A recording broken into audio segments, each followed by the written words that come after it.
Yanto, saya ingat waktu itu Bapak pernah sampaikan agar kita jangan terlalu fokus terhadap pemangkasan tarif, tapi lebih fokus terhadap pemangkasan BBM di Amerika Serikat. Tapi saat ini yang kita lihat penerapan tarifnya sudah, justru pemangkasan BBM-nya ini malah belum terjadi begitu. Lalu bagaimana kita bisa menjaga optimisme saat ini? Apalagi kita lihat Indonesia juga menjadi salah satu negara yang dikenakan tarif hingga 32%. Ya, pengenaan tarif ini bisa dibilang di luar dugaan ya, karena tidak ada angin, tidak ada hujan di tengah-tengah libur, terus tiba-tiba diumumkan dikenakan tarif. Perhitungan tarifnya pun banyak orang masih belum mengerti gitu. Kenapa yang dia hitung cuma defisit di ekspor impor barang, kenapa jasanya nggak dihitung? Padahal Amerika kan dia surplusnya di jasa, defisitnya di barang gitu. Tapi ya sudah diterapkan. Nah, dan kalau kita lihat, kita mungkin dibilang beruntung juga enggak, sial juga enggak, terjadinya pas kita lagi libur panjang. Beberapa bursa Asia itu ruginya 2 hari berturut-turut gitu. Nah, kalau hari ini saya lihat walaupun sempat kena trading halt 9%, itu siangnya sudah agak bangkit ya, walaupun masih minus 7%. Nah, mudah-mudahan besok siapa tahu kita sudah bisa paling tidak agak positif lagi. Nah, di satu sisi begitu kebijakan ini ditetapkan, harga minyak setahu saya juga turun cukup dalam. Jadi harga BBM di US mungkin belum turun karena kebijakannya dipotong, tapi karena harga minyak dunia yang turun, bisa saja sudah membuat tingkat inflasi di US lebih rendah lagi, seperti itu. Baik, lalu seperti apa potensi dari perspektif asing terhadap fundamental kita di dalam negeri? Padahal kalau kita lihat dari segi inflasi saja, ini kan diumumkan inflasi kita sebenarnya naik, begitu menandakan memang konsumsi di dalam negeri masih kuat, meskipun memang dipengaruhi oleh faktor lebaran itu. Apakah artinya asing sudah tidak melirik lagi faktor-faktor yang ada di dalam negeri ini karena tarif resiprokal itu? Sebelum tarif resiprokal, memang asing sudah mengurangi underweight bobot Indonesia, lebih karena mereka merasa kebijakan daripada presiden yang sekarang mungkin berbeda dibandingkan yang lalu, di mana yang dulu fokus pada infrastruktur berupa pembangunan infrastruktur fisik, kalau yang sekarang mungkin lebih ke soft infrastructure, jadi ke SDM-nya, dan juga mungkin pengalihan atau pembentukan dana antara yang anggarannya mungkin dipotong terlalu besar, seperti itu. Nah, jadi sebelum kejadian tarif resiprokal ini, sebetulnya asing sudah cukup banyak melakukan net sell, sudah underweight. Nah, sekarang ada sentimen negatif lagi nih dari tarif resiprokal. Menurut saya sih, penurunannya sih sudah cukup dalam ya. Jadi, ibaratnya mereka sudah underweight, sudah posisinya sudah sesuai dengan bobot yang mereka mau, terjadi tarif resiprokal, tapi kena kan bukan Indonesia, seluruh dunia kena.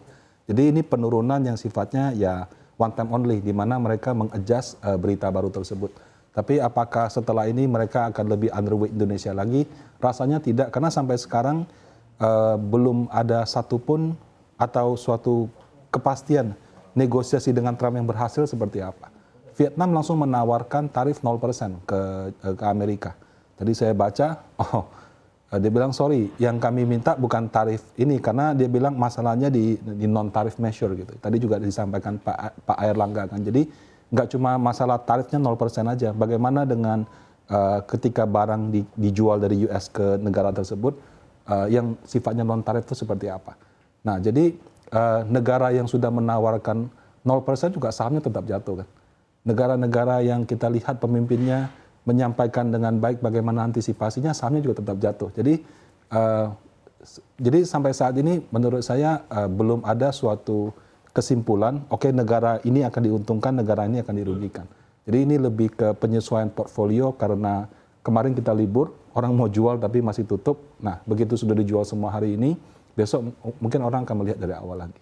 Baik, artinya apapun upaya yang mungkin akan dilakukan pemerintah Indonesia untuk mungkin bisa negosiasi ulang terkait dengan tarif ini dengan Amerika Serikat, sebenarnya tidak akan terlalu banyak membantu perspektif dari dana asing yang mungkin akan masih meninggalkan pasar domestik dalam beberapa waktu ke depan. Saat ini pasar, bukan pasar, tapi dana asing itu bisa dikatakan risk off. Jadi dia melihat ada ketidakpastian, mereka jual sahamnya, seperti itu. Nah, yang dijual bukan cuma saham Indonesia, saham seluruh ASEAN dijual, saham China juga kena jual, saham di Amerika juga kena jual, semuanya kan turun gitu. Nah, jadi bukan berarti karena ada tarif, kita baru mau nego, katanya mungkin bulan depan baru mau jalan, tapi tadi kan dikoreksi, besok sudah mau terbang ke sana gitu, atau 2 hari lagi gitu. Nah, jadi lebih ke sekarang posisi asing sedang risk off. Dan sekali lagi saya sampaikan, negosiasi ini nggak cuma sekedar menolkan biaya tarif masuk dari barang dari US. Sebetulnya kalau saya lihat datanya, defisit antara Indonesia dengan US itu kan Indonesia surplus sekitar 18 sampai 19 billion US dollar untuk ekspor impor barangnya. Nah, sementara Indonesia itu mengimpor kalau saya tidak salah sekitar 11 billion US dollar BBM yang selama ini mungkin lebih banyak dari Singapura gitu. Nah, kalau misalnya dia saya nggak tahu ya apakah bisa semua atau sebagian, dia pindahkan semuanya lewat US, maka yang defisit 19 atau 18 itu bisa langsung tinggal setengahnya. Ya, jadi dengan logika yang sama tarifnya itu langsung bisa turun setengahnya juga gitu. Nah, tapi tentu keputusan untuk memindahkan impor seperti itu tentu harus yang ambil petinggi dari Pertamina dan juga pemerintah. Nah, itu menurut saya juga salah satu cara untuk menurunkan tarif dari US tanpa melalui penurunan tarif-tarif yang lain. Karena kan dia rumus perhitungannya adalah defisit dari US berapa, kemudian dibagi dengan total impor dari US. Nah, begitu defisitnya berkurang jauh, bisa aja kita langsung kena yang cuma 10%. Karena dia hitungnya kalau misalnya surplus pun tetap dikenakan 10% seperti Singapura. Nah, seperti itu. Baik, tapi apapun upaya yang mungkin akan kita dengar dalam beberapa hari ke depan, seberapa besar ini akan menolong bursa domestik kita yang mungkin masih tertekan? Nah, kalau dari bursa domestik, memang saat ini kalau orang tanya apa ya sentimen positifnya, ya valuasi lah, murah gitu kan. Tadi saya juga lihat di sesi sebelumnya ada pembahasan mengenai dividend yield. Mungkin orang nggak ngeh ya, tanggal 10 ini Kumdet dividen BBRI. Tanggal 11 itu kalau nggak salah Bank Mandiri, tanggal 14 April ini Bank BNI. Biasanya kalau di pasar modal, itu harga sahamnya naik menjelang Kumdet, dan jatuh di ex-date gitu. Nah, ex-date itu dia turun biasanya sebesar dividen yang dibagikan. Karena ada kejadian Donald Trump ini, sahamnya sudah turun dulu nih.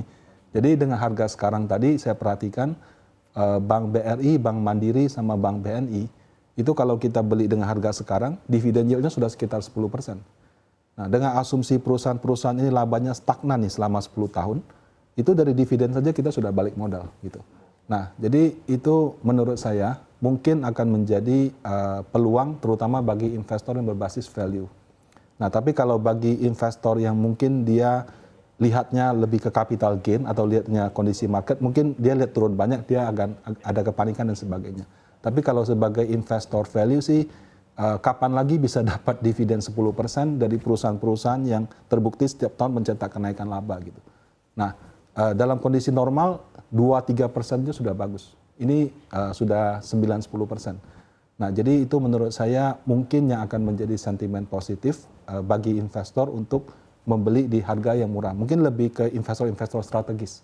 Kalau investor-investor yang sifatnya cuma ngikutin market, ya mungkin dia akan mengurangi dulu. Tapi kalau investor strategis, saya kira dia akan melihat ini sebagai suatu peluang yang menarik.